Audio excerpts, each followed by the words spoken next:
லோகேஷ் கனகராஜ் இயக்கத்தில் வெளியான தளபதி விஜயின் லியோ திரைப்படம் மிகப்பெரிய வெற்றி திரைப்படமாக மாறிய நிலையில் அடுத்தபடியாக பிரபல இயக்குனர் வெங்கட் பிரபு இயக்கத்தில் தனது 68வது படத்தை தளபதி விஜய் நடித்து வருகிறார். இப்பட பணிகளை முடித்த பிறகு தனது 69வது படத்தில் நடிக்க உள்ள தளபதி அந்த படத்தோடு தனது சினிமா வாழ்க்கைக்கு ஓய்வு கொடுத்துவிட்டு முழு நேர அரசியல் களத்தில் இறங்க உள்ளது அனைவரும் அறிந்ததே.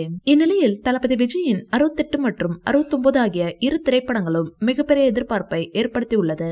இந்நிலையில் வெங்கட் பிரபு இயக்கத்தில் உருவாகி வரும் கோட் திரைப்பட பணிகள் ஏறத்தாழ 60% முடிவு பெற்ற நிலையில் தற்போது கோட் படக்குழு அமெரிக்காவில் படப்பிடிப்பை நடத்தி வருகின்றனர். தளபதியின் பிறந்த நாள் அன்று கோட் படத்தின் ட்ரெய்லர் ப்ரோமோ வெளியாகும் என தகவல் வெளியாகியுள்ளது. விரைவில் இப்படப்பணிகள் முடிவடைந்து தளபதி விஜயின் கோட் திரைப்பட இசை வெளியீட்டு விழா நடைபெறும் என்று எதிர்பார்க்கப்படுகிறது. சென்ற முறை லியோ திரைப்படத்தின் இசை வெளியீட்டு விழா முதலில் மலேசியாவில் நடத்தப்படும் என்று கூறப்பட்டது.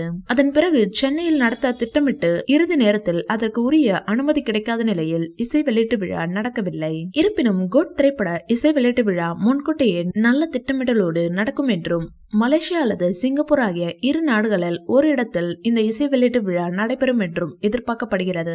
இந்த வீடியோ பிடிச்சிருந்தா லைக் பண்ணுங்க, ஷேர் பண்ணுங்க. மேலும் விஜய் சார் பற்றிய தகவல்களுக்கு எங்க சேனலை சப்ஸ்கிரைப் பண்ணுங்க.